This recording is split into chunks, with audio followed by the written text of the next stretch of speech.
Selamat malam, perkenalkan nama saya Hardiana Yanti, kelas A, NIM 200303014, Fakultas Ilmu Sosial dan Ilmu Politik, jurusan Sosiologi. Di sini saya ingin memaparkan tugas ke-11 saya yang berjudul Pengantar Sosiologi. A. Karl Marx. Tokoh-tokoh yang formatif dan sangat mempengaruhi pertama teori sosiologi dan sekarang teori sosial tetap trio Karl Marx, Max Weber, dan Emile Durkheim.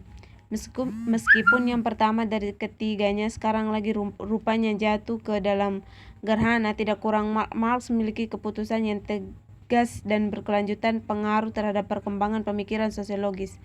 Apalagi metodenya, sebagian berasal dari G. W. Hegel, terus memberikan pengaruh yang luas. Begitu juga dengan bermasalah yang memainkan peran utama dalam pembentukan. Durkheim dan Weber juga untuk derajat yang berbeda, untuk alasan yang berbeda dan dengan cara yang berbeda, menyumbangkan ide-ide kunci untuk konvergasi kontemporer dan pemikiran sosial. Dalam masyarakat yang sebelumnya ditempati oleh ekonomi yang ketat, berbicara santai, lalu masalahnya menyangkut hubungan antara menggunakan istilah Marx, basis dan superstruktur, sementara kita sekarang mungkin membalikan hubungan antara mereka yang mengemukakan dan mengakui institusi budaya sebagai yang jauh lebih signifikan dan kuat membentuk kehidupan sosial daripada zaman Marx. Hegel adalah pemikiran paling berpengaruh di paruh pertama abad ke-19 Jerman dan bisa dibilang di Eropa secara keseluruhan. Filsafat Hegel bertujuan untuk memberikan akun sejarah sebagai keseluruhan. Sejarah seluruh umat manusia menurutnya dapat dipahami kemajuan tunggal, berpadu, terorganisir, dan rasional. Sejarah mungkin terlihat seperti belakang sukses yang tidak disengajai satu demi satu dalam urutan yang agak tidak teratur dan kacau, tapi kesan itu hanya dangkal terlihat dengan cara yang benar. Sejarah dapat dikenal sebagai membuat cerita yang koheren tetap tentang perkembangan dan kemajuan. B. Max Weber. Sosiologi Weber lebih dekat dengan Marx daripada Durkheim, yang terdiri dari kritik yang disebut maksimen vulgar, yaitu gagasan bahwa kehidupan sosial termasuk budaya adalah sederhana fungsi struktur ekonomi. Weber menganggap Marx sebagai seorang Marxis yang vulgar dimengerti meningkat tidak tersedianya tulisan-tulisan awal Marx yang sangat bertentangan dengan bacaan vulgar tersebut. Datang dari tempat yang sangat berbeda latar belakang filosofis dari Marx, Weber lebih bersekutu dengan neokantisme daripada tradisi Hegel dalam pemikiran Jerman.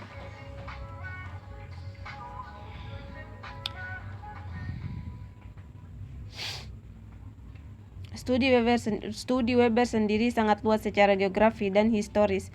Mereka meliputi peradaban barat dari zaman Yunani dan Asia, masyarakat seperti India dan Cina selama ribuan tahun, dan dimaksudkan untuk memasukkan dunia Islam juga. Atau meskipun studinya tentang Islam hampir tidak diluncurkan, dan sebagian besar lainnya studi meskipun lama belum selesai. Tujuan mereka adalah untuk menjawab pertanyaan tentang peran agama dalam perubahan sosial dan ekonomi, dan juga hubungan antara ide dan kondisi ekonomi seperti yang dikemukakan oleh Marx. Namun demikian, pemahaman tentang masalah umum dan masyarakat lain tidak dicari untuk kepentingannya sendiri, tetapi dikumpulkan sehubungan dengan relevanisasi dan situasi di rumah, yaitu memahami individualitas peradaban kapitalis Eropa Barat dan Amerika Utara. Semakin penting, Weber mengkhawatirkan mengaburkan peran ilmuwan dan warga negara dan penggunaan prestige sains untuk mendukung klaim demago. Dia takut bahwa mereka yang menduduki peran ilmuwan seringkali cukup tidak bertanggung jawab untuk memanfaatkan prestige yang diberikan kepada mereka, posisi keunggulan ilmiah dan otoritas yang berasal dari keahlian mereka, dan diperintah untuk mendukung kebijakan politik yang tidak memiliki dasar atau otoritas ilmiah. C. Emile Durkheim.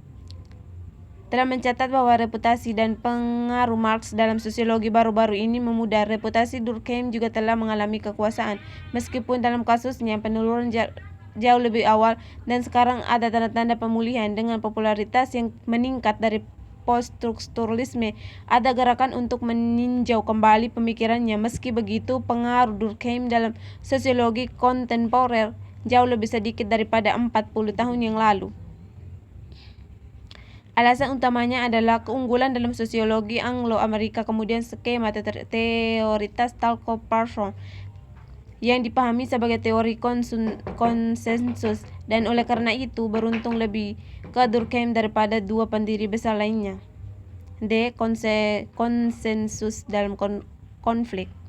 Dampak dari klasik pada sosiologi Anglo-Amerika pada contoh pertama sangat banyak mencapai Talcott-Parsons yang studi pencarsejanaan di Inggris dan Eropa pada 1920-an telah membiasakannya dengan pekerjaan antara lain trio Max Weber dan Durkheim.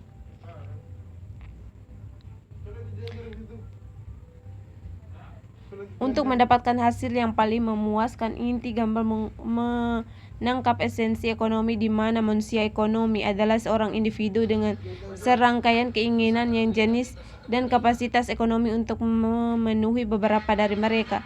Dia kemudian mencari cara untuk mendapatkan yang paling memuaskan bermacam-macam barang dari segi sumber daya yang tersedia, dan membangun teoritas di atas asumsi ekonomi yang rasional dan memaksimalkan individu seperti itu sedang dibangun di atas model yang sangat luas dalam pemikiran sosial sebelum abad ke-20. Interaksi simbolik. Selama 1950-an dan 1960-an, perkembangan filsafat ilmu digabungkan dengan perkembangan lain dalam sosiologi dan filsafat, mengikis kepercayaan pada ambisi untuk membuat metode objektif yang secara nasional dimodelkan pada ilmu alam kuantitas. Meringkas, pertentangan ini sudah menjadi praktik umum untuk mengidentifikasikan sebagai bergerak penekanan dari tujuan ke subjektif.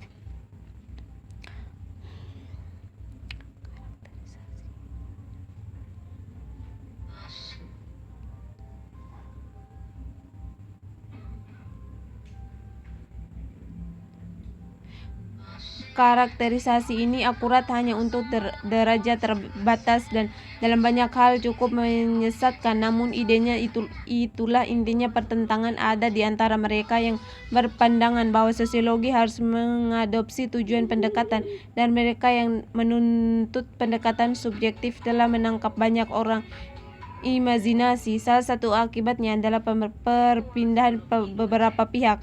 Saat ini sosiologi yang aktif dan lebih cenderung tradisional seperti Bourdieu, Giddens, Alexander, Habermas, dan Luhmann, sebut saja yang dibahas di bawah ini, menjadi bagian utama upaya teoritis mereka untuk mendamaikan oposisi ini, mengambil jalan tengah, dan berpendapat bahwa masyarakat adalah realitas objektif dan subjektif. Tugas kita sekarang adalah menjelaskan reaksi terhadap ide metode ilmiah, dan dengan demikian menawarkan jawaban atas pertanyaan yang pernah diajukan secara retoris oleh Egon Bittner 1973, bagaimana sebuah disiplin yang berkomitmen pada tujuan metode objektif datang meninggalkannya demi sesuatu yang lebih longgar dan lebih subjektif. Ide metode yang menjadi dominan dalam sosiologi Anglo-Amerika setelahnya 1945 kontroversial sejak awal. Kami telah merujuk dalam bab ini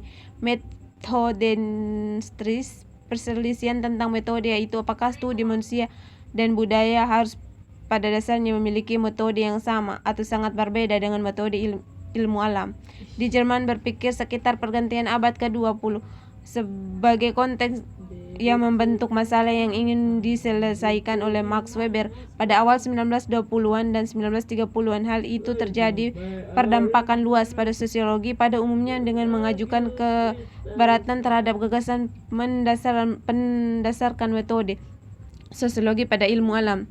Terlepas dari keberatan ini, positivistik pada pandangan bahwa semua disiplin ilmu yang mencari status ilmu yang ketat harus sesuai dengan yang sama, prinsip metodologis dan asumsi yang luas terbukti menarik. Logikanya adalah sederhana, membuat sosiologi menjadi ilmu yang sukses dan diinginkan, diperlukan sehingga sesuatu dengan pola keilmuan secara umum, mengikuti standar keilmuan metode untuk melanjutkan secara metodologis dengan cara yang sama seperti ilmu pengetahuan alam. Bab 3 penutup.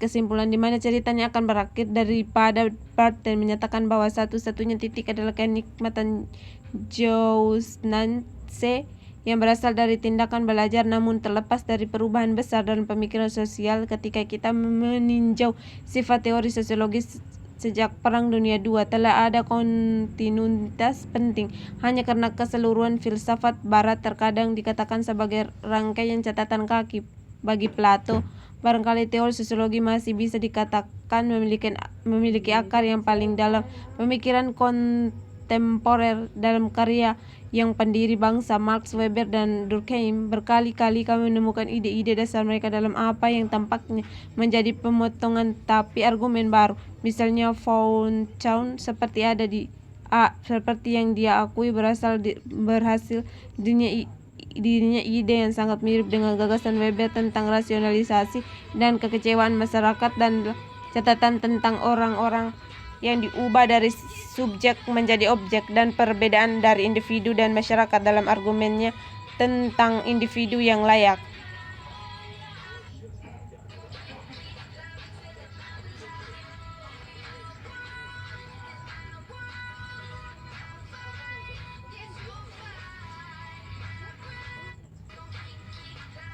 Itulah hasil pemaparan materi saya hari ini. Kurang dan lebihnya mohon dimaafkan.